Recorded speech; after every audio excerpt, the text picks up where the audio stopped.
Lots of excitement. I notice. Mainly I noticed it from this corner down over here, which I am grateful for, since they've had a lot to do with what was happening.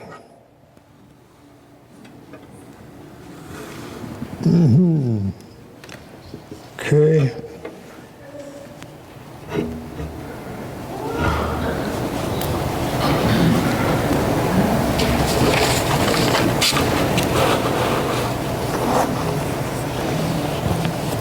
As I remember, it was a beautiful day today.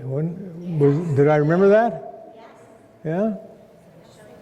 That was true evidently only for some of you. Beautiful day. Beautiful day, beautiful day. All right. So here we go. Here's a question for you.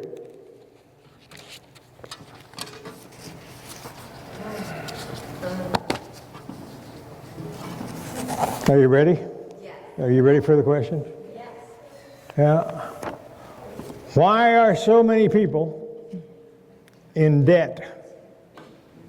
That's the question. Why is that? Regardless of income, how much you make, how much you spend, your yearning exceeds your earning. You notice that, some of you? Could be. And I have an answer. Don't you love it when people have answers? Better than, they make you wait for the entire 45-minute commercial and then point out to you that you can get 2 for 1. Yeah. Well, the answer is this. The answer is that we spend more than we make. Our yearnings exceed our earnings. When your outgo exceeds your income, your upkeep will be your downfall. Those are the answers. Is this a tremendous insight to you?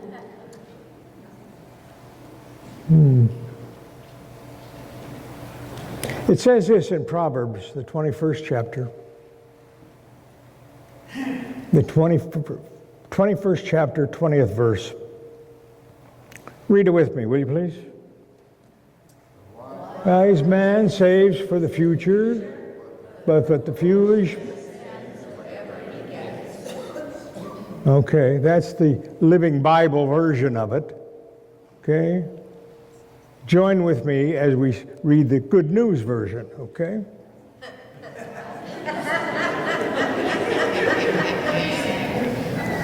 Stupid people spend their money as fast as they get it. There's the good news for you.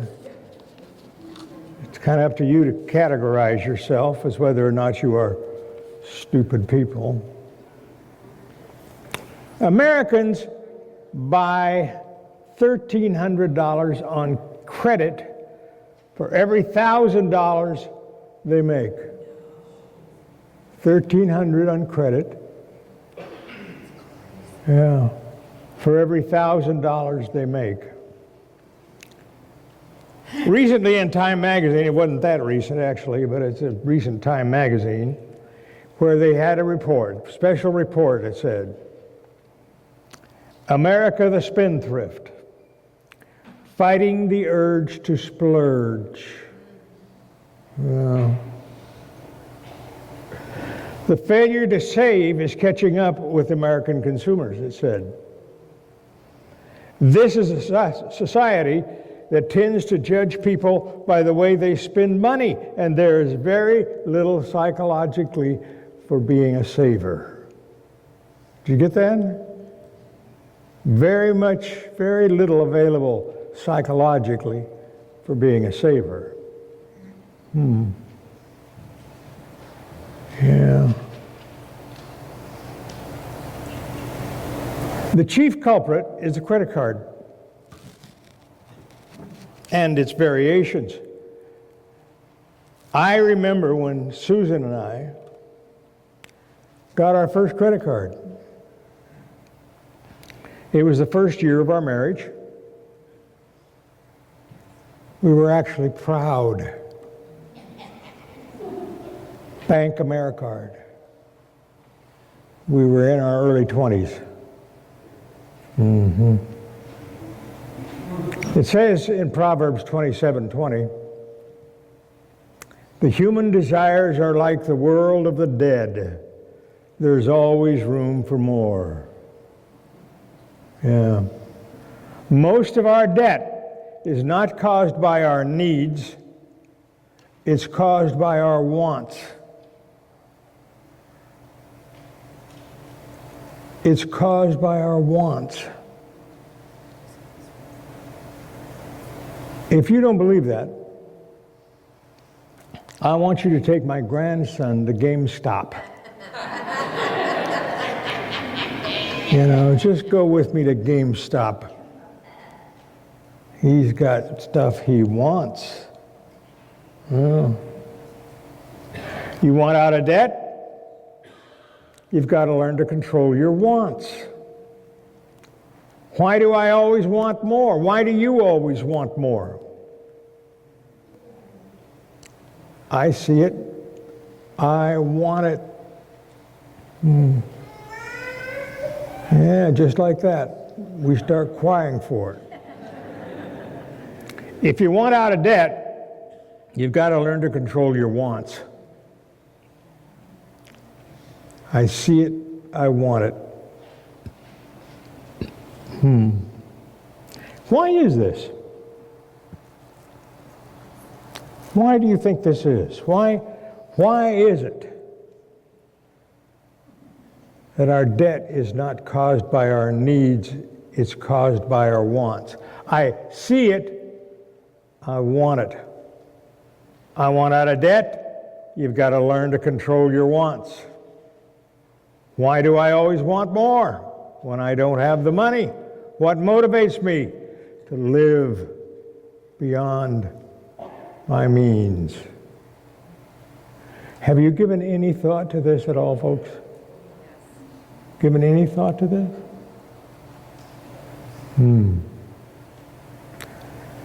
You've got to learn to control your wants.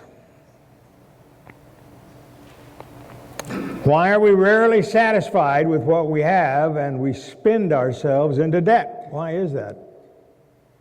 It's because of three common misconceptions. I'm going to give them to you right now. I know you thought maybe I would not tell you, but I'm going to tell you. I see it.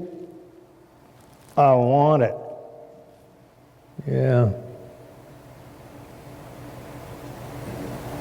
Why are we rarely satisfied with what we have and we spend ourselves into debt? It's because of three common misconceptions we have. If we know the truth about these conceptions, it's because of three common misconceptions we have. What motivates me to live beyond my means? Well, okay. You're still here. I'm assuming you still want to know. Here they are. If we know these truths, the truths will set you free. Even when I don't have the money, what motivates me to live beyond my means? Dig out the plastic. What does it mean? Here's what it is. 1, Having more things will make me more happy. We believe that. We believe that. Having more things will make me more happy. We think that. We believe that. No society has as much stuff as we do. No society. Technology has produced more and more products, and advertising comes along and tells us we've got to have it to really live. Any of this familiar to you? Oh, yeah. The average high school student, I read this is an old statistic, but it's true nonetheless. The average high school student has seen 350,000 commercials by the time they graduate. 350,000. And they are all saying the same thing. They are saying that you can buy happiness if you just buy it here. The basic message of advertising is you can buy happiness. Greed used to be easier to control. Some of you may remember these times. You run out of money, you stop spending. That's how that works. And they're all saying, buy my stuff. Now in new colors. Well, the basic message of advertising is you can buy happiness. Greed used to be easier to control. You run out of money, you stop spending. But now we have plastic money, so you keep spending.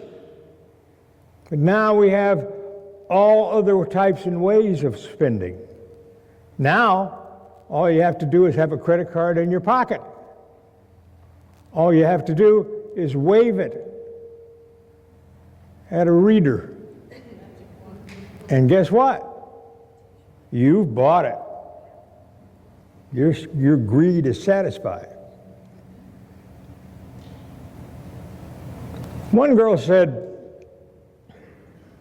my mom is only happy when she's spending money. And every day she goes out and shops until she got her credit card total. Well, her friend said, must be cheaper. And her friend asked, did your dad report the thefts?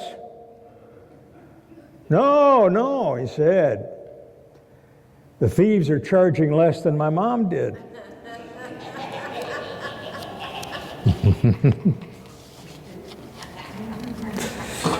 Some of this is too painful to be funny. You know, buy more stuff. Let's read this from Ecclesiastes. Nothing like a little Ecclesiastes to kind of get our attention. Are you ready for a little Ecclesiastes? Here it is. Read it with me. He who loves money shall never have enough. The foolishness of thinking that wealth brings happiness. The more you have, the more you spend. Yeah. If things buy happiness, the people who had the most things would be the most happy, and we know that's not true. That's not true.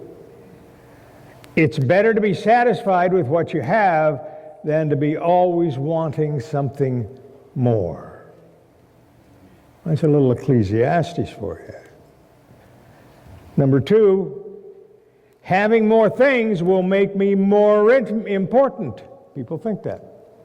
Having more things will make me more important, determine my value. If I don't have much when I don't have value, then I must not be worth much now. The problem is that when we think things make us important, we buy things we don't need with money we don't have to impress people we don't even like. It's amazing what people will do. How much they'll pay for status symbols to prop up their self-worth. This is an old story about this, but it bears repeating. Guy is driving his brand new BMW down the road. Went around a curve too fast, slid off the road, and as it went over the edge, he jumped out and he said, "Oh no, my new BMW. What will I do?" And the guy who stops to help says, "Hey man, you just cut off your arm." And he said, "Oh no," he said, "not my Rolex too."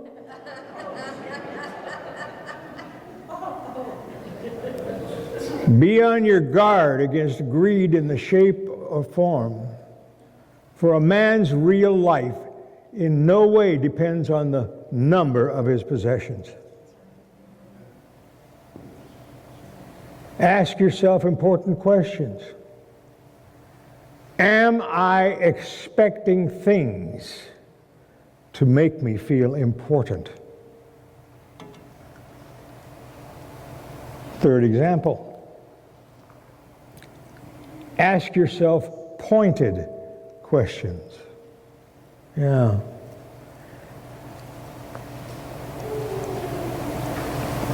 Having more things will make me more secure. It says in Proverbs, those that depend on their wealth will fall like the leaves of autumn. Proverbs 11:28. The rich man thinks of his wealth as an impregnable defense, a high wall of safety. What a dreamer, it says. Yeah. How many ways can you lose everything on a high wall of safety? What a dreamer. How many ways can you lose everything overnight? Well, many. When we long to be rich, we are prey to temptations. We get trapped into all sorts of foolish and dangerous ambitions, which eventually plague us to ruin. We get caught in a trap. When we long to be rich. Money is not evil. I'll tell you this. When we long to be rich, we are prey to temptations. We get trapped in all sorts of circumstances and dangerous ambitions, which eventually plague us to ruin. Money is not evil. I know there are some of you that would like to find out just how evil it could be. I hear you. You know. Money is not evil, but it is a great responsibility to us.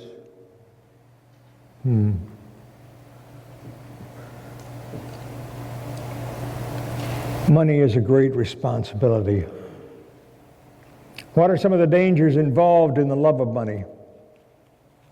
Well, one of them is the desire for money tends to be a thirst. A thirst. It's a lot like drinking seawater. You've heard, I read stories when I was a kid, people lost at sea, stranded in a boat. Ask yourself a pointed question. Am I expecting things to make me feel important? We carry that with us. Having more things will make me more important, more secure. The rich man thinks of his wealth as an impregnable defense, a high wall of safety. It is not true. None of it is true. How do you enjoy life, more or less? How do you do that? I know there are some of you that think you've found the way. But how do you enjoy life, more or less? Well, here they are. You may not like them, but here they are. Number one, I find my happiness in helping others. Jesus said this. He said there's more happiness in giving than in receiving in Acts, the 20th chapter, the 35th verse. The people who don't know the truth of that verse are the people who have never tried it. Never tried it. Happy are those whose greatest desire is to do what God requires. Their greatest desire is to do what God satisfies fully. Blessed are they, it says there in Matthew 5:6. Blessed are they which do what God will satisfy, requires. God will satisfy them fully. God blessed are those which do hunger and thirst after righteousness.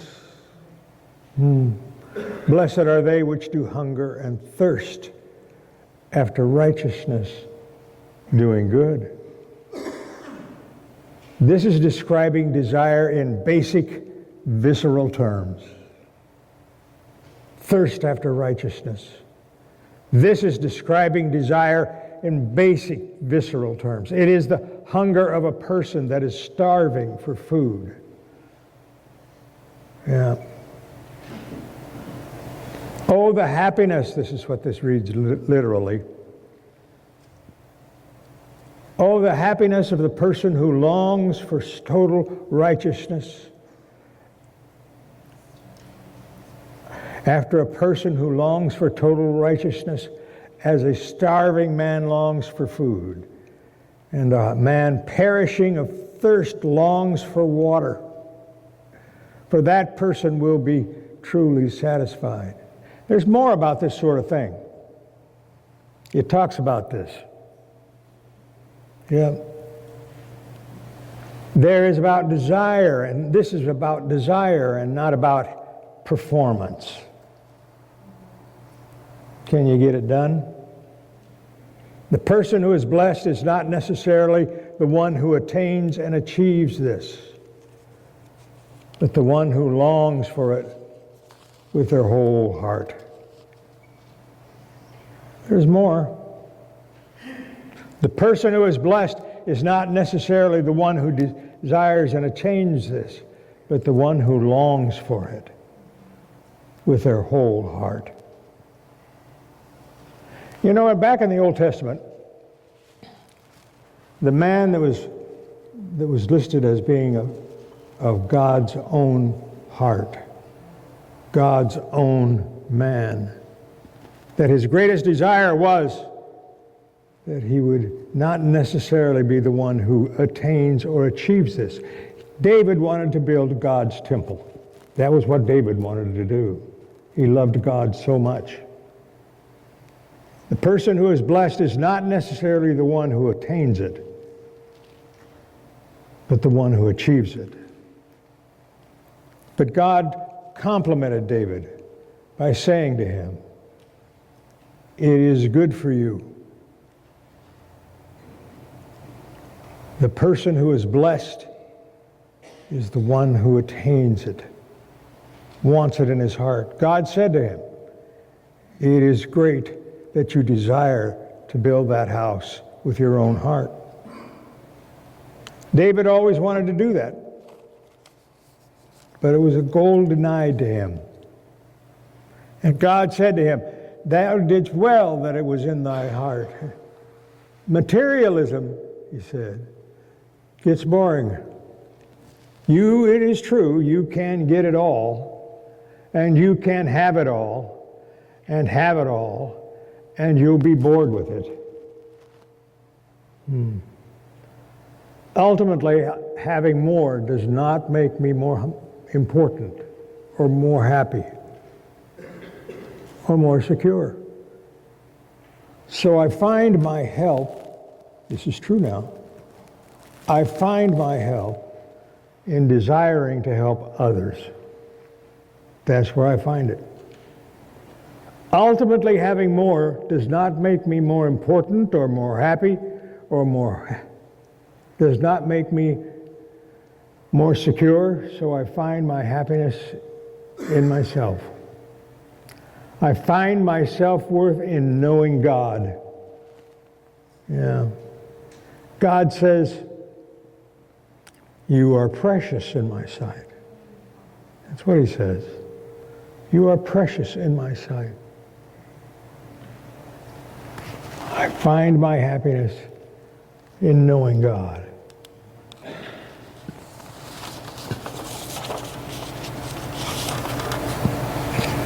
The proof of God's amazing love is this, that while we were sinners, Christ died for us. It's not good that Jesus died. It's not good people. Let me try it again. It's not good people that Jesus died to save. It was sinners. Through Jesus, our status with God has changed. Though we were sinners at odds with God, we were put into a right relationship with Him. But that's not all. A saved sinner cannot go on being a sinner. He must become as good as a good, righteous person. Got to change. So Christ's death changed our status, and Christ's risen life changes your state. He is with us always to help, to guide, and to direct. You don't have to worry about what other people think, because you know you're okay if God thinks you're okay. I get to stop even trying. I get to stop even trying. You know you're okay. I get to stop. Find my security in trusting God. God has made some great promises to us if we listen to them. It says in Hebrews, the 13th chapter and the 15th verse, keep your lives free from the love of money and be content with what you have. Because God has said, I will never leave you nor abandon you. Hebrews 13:15. This is always misquoted, you understand. We always are quoting this, keep your lives free from the love of money and be content with what you have, because God has said, I will never leave you nor forsake you. Usually this is quoted as saying money is the root of all evil. Not true. The Bible does not teach that. Some of the most spiritual people in the Bible were extremely wealthy people. This says it is the love of money that is extremely wealthy. That is the root of all evil. You are not only to love God and love others, we are to love God and love others I want to get this right. I got dry mouth up here and I didn't get a bottle of water. So I want to make sure I get this right. Okay? Don't bring me your water. Okay, all right, here we go. It is when we begin to love things, we're going to start using money. Money is to be used, not loved. People are to be loved, not used. Yeah. Don't store up for yourselves treasures on earth, where moth and rust does destroy and thieves break in and steal. But store up treasures in heaven, for where your treasure is, there your heart will be also. Matthew 6:19. Now, in this day and age, Jesus would not be talking about moth and rust. He'd refer to depreciation and inflation. Things that can eat away at your savings. This verse is not saying don't save. What this verse is saying is the same thing that it said in the first verse. This verse is saying, remember the wise man. Remember the first verse we read, which was, the wise man saves for the future. The foolish man spends whatever he gets. Probably would be a good time to have everybody stand up and turn out their pockets and see if they've been saving anything. Want to do that? No, I didn't think so. Okay, all right. But store up treasures in heaven, for wherever your treasure is, there your heart will be also. In this day and age, Jesus would not be talking about moth and rust. He'd refer to depreciation and inflation. Yeah. Things that can eat away at your savings. Remember the first verse we read. The wise man saves for the future. The foolish man spends what he gets. This verse is talking about hoarding for personal indulgence. At the end of life, the ultimate question God asks you is not how much have you got. What he's asking you is how much have you given?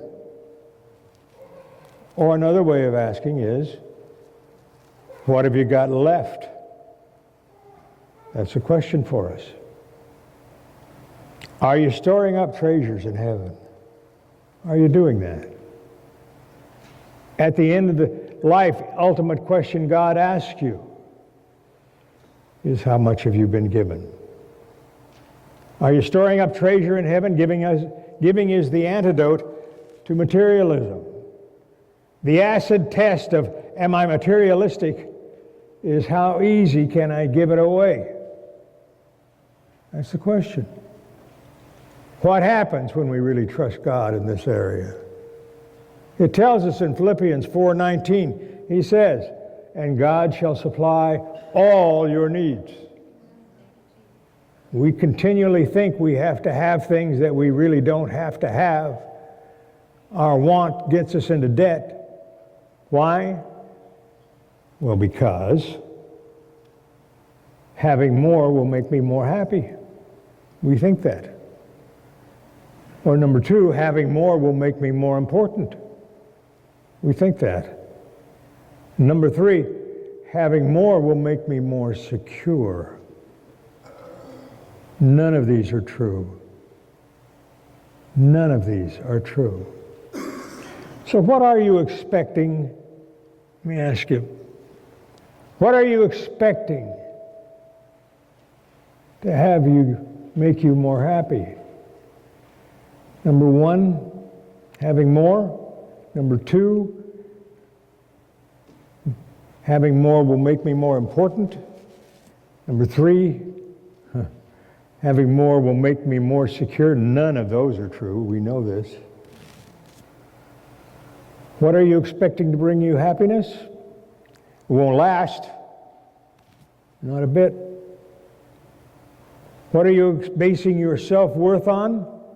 Clothes? Well, obviously not.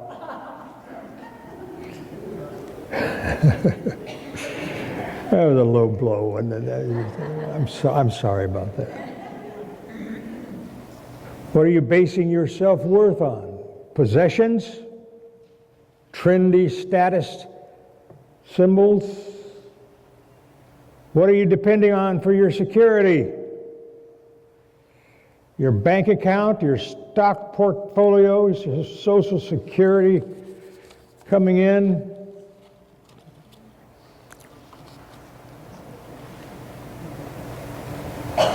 In a moment, I'm going to ask you to come forward and ask you to pray a simple prayer. I'm going to ask you to pray a prayer of commitment. And I'm going to ask you to pray a simple prayer, 3-statement prayer. And I'm going to ask you to come forward at this time and do it now. Just do it now. I'm going to ask Marcia to come and pray this prayer.